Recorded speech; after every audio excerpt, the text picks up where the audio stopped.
L'enveloppe la plus externe de la Terre est constituée d'un ensemble de plaques rigides, les plaques lithosphériques.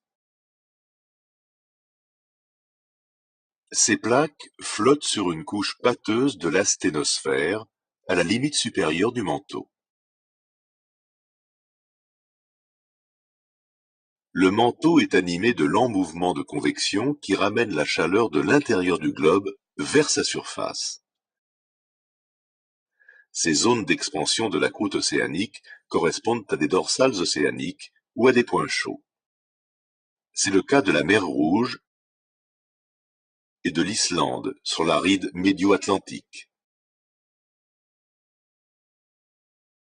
À l'inverse, les zones de compression où les courants de convection redescendent vers les profondeurs du manteau correspondent à des zones de subduction.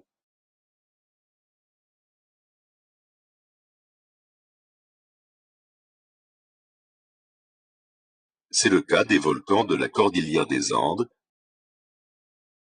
de l'arc insulaire des Antilles ou du Japon. Les plaques lithosphériques sont formées d'une croûte continentale légère et d'une croûte océanique lourde. Lorsque deux croûtes continentales se rencontrent, elles ne s'enfoncent pas dans le manteau. Elles se soulèvent et forment alors des montagnes, comme l'Himalaya. Lorsqu'une croûte océanique se heurte à une plaque continentale, la croûte océanique plus lourde plonge sous la croûte continentale, créant une fosse océanique et une chaîne de volcans. Lorsque deux plaques océaniques convergent, la croûte océanique la plus dense s'enfonce dans le manteau, créant une zone de subduction ainsi qu'une fosse océanique.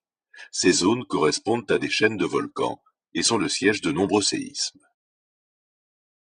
Ainsi, en différents endroits du globe terrestre, des phénomènes géologiques comparables s'expliquent par des mouvements différents des plaques océaniques et continentales.